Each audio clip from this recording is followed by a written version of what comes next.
আজকে কালী পুজো একদম দেখে শেষ করে ফেলবো আমাদের বর্তমানে যে কটা হয়েছে। তো আমি এখন ড্রাইভার হয়ে গেছি, কারণ আমাদের সবাইকে পিক করতে হবে। আর এটা আমার পুরনো জামা, আর ঠান্ডা যেহেতু পড়ে গেছে তাই ভাবলাম ফুল স্লিভের কিছু একটা পরি, তাই এরকম রেডি হয়েছি। ভালো না লাগলেও বলে দিও ভালো লাগছে। যাই হোক, আমি এখন সবাইকে তুলতে যাব। যাই, আমার হাতে খুবই কম সময় আছে। সবার প্রথমে আমি যাচ্ছি এখন আলু কাবলি খেতে, ঠিক আছে? আগে আলু কাবলি খাবো, কারণ আমার সকাল থেকে আজকে ইচ্ছা হচ্ছিল আমি আলু কাবলি খাবো। তো আগে আলু কাবলি খাবো, তারপর ঘোরা স্টার্ট হবে। এই আলু কাবলি খেতে গেছিলাম আমরা লোকোতে।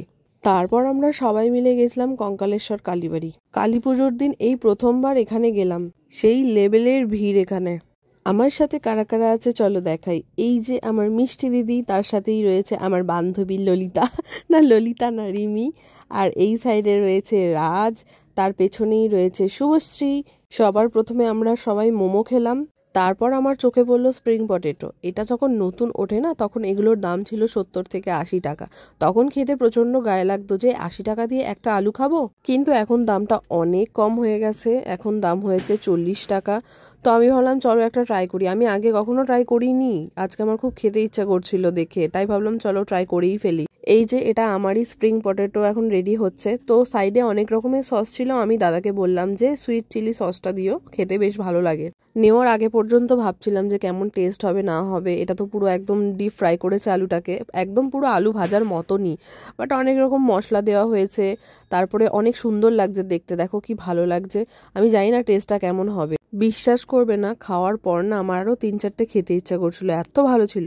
এই যে মায়ের মন্দির, আর ভিড়খানা একবার তোমরা নিজেরাই দেখো, কত ভিড়। আমরা গেছিলাম মায়ের দর্শন করতে, কিন্তু সম্ভব হয়ে ওঠেনি। সাইডেই কিন্তু বৃদ্ধাশ্রম, এই যে যারা জানো না দেখে নাও। তার সাথেই কিন্তু একদম ওই সাইডে কিন্তু ভোগ দেওয়া হচ্ছিল, সেখানেও প্রচুর ভিড় ছিল। প্রথমবার ভাবলাম যে ভোগ খাবো এখানে সবাই মিলে, কিন্তু যেই পরিমাণের ভিড় ছিল না, আর আমার ইচ্ছাই করছিল না। আমার কেন, কারোর ইচ্ছা করছিল না। আর এখানে আসার সময় এত ভিড় হবে ভাবতেই পারিনি। আর রাস্তাঘাট পুরো জ্যাম, অনেক কষ্ট করে এসেছি ভিতরে।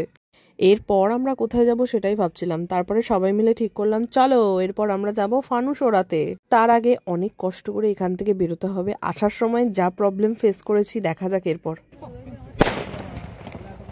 এই ফানুস ওড়ানোর জন্য যে আমরা কোন ভাগাড়ে এসেছি তোমরা জাস্ট ভাবতে পারবে না, এতটা ঘুরতে হয়েছে গাড়ি নিয়ে।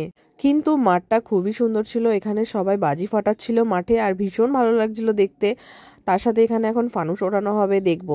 আর মাঠটা যেহেতু অনেকটা বড়, তো আকাশটা মেলে যখন ফানুসগুলো উড়বে না, ভীষণ ভালো লাগবে। তো টোটাল 3টে ফানুস এখানে আনা হয়েছে, দেখা যাক কোনটা সাকসেসফুলি উড়ে যায়। এই যে প্রথম ফানুস নিয়ে আমি এক বড় মানুষ চলে যাচ্ছে এটাকে ওড়াবো বলে। আমি কোনো দিনও জীবনে ফানুস ওড়াইনি, তাই আমি টেকনিকটাও জানি না যে কি করতে হয়। তবে ফানুস ওড়ানোর আগে কিন্তু অনেক রকম টেকনিক আছে। ওটাকে ভালো করে খুলে নিতে হবে, ভেতরটাকে ভালো করে চাপ দিয়ে, ঠিক আছে? এইদিক ওইদিক হয়ে থাকলে কিন্তু ফানুসটা পুড়ে যেতে পারে। তো এখানে আমরা একদম কঠোর পরিশ্রম করছিলাম ফানুসটাকে ওড়ানোর। প্রচণ্ড ধৈর্যের কাজ। হাত কিন্তু আমার এখানে এত ব্যথা হয়ে গেছিলো না, এইভাবে ধরে থেকে থেকে প্রচণ্ড হাতে লাগছিল।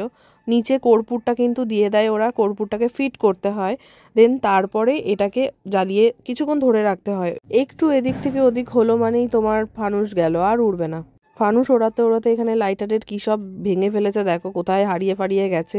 ফানুস ওড়াবে না, এগুলো করবে কে জানে বাবা। ওই যে প্রথমেই বলেছিলাম, ফানুস ওড়াতে গেলে কিন্তু সব রকম টেকনিক জেনে নিতে হবে।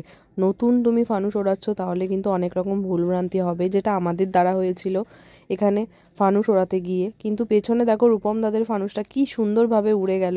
আমি তো আমাদের ফানুসটা ছেড়ে দিয়ে ওই ফানুসটা দেখে লাফাতে শুরু করে দিয়েছিলাম, এত সুন্দর লাগছে আকাশে যখন উড়ছিল। এইদিকে আমাদের ফানুসটার অবস্থা তোমাদের দেখাচ্ছি। একটু ভুলের জন্য ফানুসটা চারিদিক থেকে পুড়ে গেছিলো, ঠিক আছে? এটা আর উড়বে না, অলরেডি ফেটে গেছে।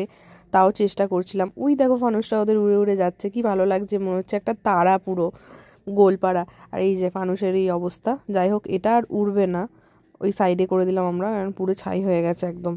এই যে ফানুসটার এই অবস্থা হয়েছে, চারিদিকে পুরো আগুন লেগে গেছে, মানে হালকা এক সাইডে লাগা শুরু করেছিল আগুনটা, তারপর তো ওটা ফেটে গেছে, মানে ওই ফানুস আর উড়বে না। আর এখানে এই পোড়া ফানুসটা নিয়ে ক্যাদারি মারছে অতনু। যাই হোক, এটা সাইডে করে দিলাম, এখানেই এ পুড়ে যাবে। শত খুঁজে আমরা একটা দোকান পেয়েছি কোল্ড ড্রিঙ্কস খাওয়ার জন্য। এই যে এখানে লাইটটা খুব ভালো, দেখ ভালো আসছে ভিডিও।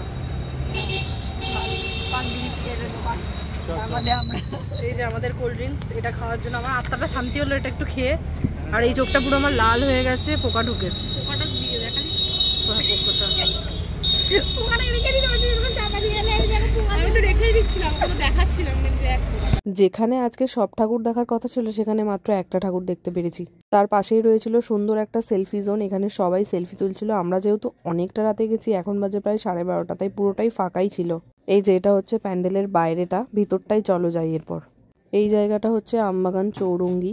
সন্ধ্যের দিকে তো এই রাস্তাটায় পা ফেলাই যাচ্ছিল না, এত ভয়ঙ্কর একটা ভিড় লেগেছিল। ঠাকুর দেখতে বেরোলে ভাই রাত করেই বেরো, তবে গিয়ে আরামসে দেখতে পাবে। দেখো কত বড় একটা ঘড়ি, ভেতরের থিমটা বেশ ভালোই করেছে। এই যে মায়ের মূর্তি, আর এখানে অঞ্জলি শুরু হয়ে গেছে। এরপর আমরা যাব বাইরের মেলাতে, কারণ বাইরে প্রচুর বড় একটা মেলা বসেছে। মেলা ঘোরার পর রাত 12:30টার সময় আমরা খাবার দোকান খুঁজে পাচ্ছিলাম না, সবই তো বন্ধ হয়ে গেছে। তারপর চিপ অ্যান্ড বেস্টটাই খোলা ছিল, সেখানে আমরা সবাই চলে এসেছি খেতে। খাওয়া দাওয়া করে বাড়ি ফিরতে আমাদের প্রায় 1:30 বেজে গেছিল। তো ভিডিওটা শেষ করলাম এখানেই, চলো টাটা।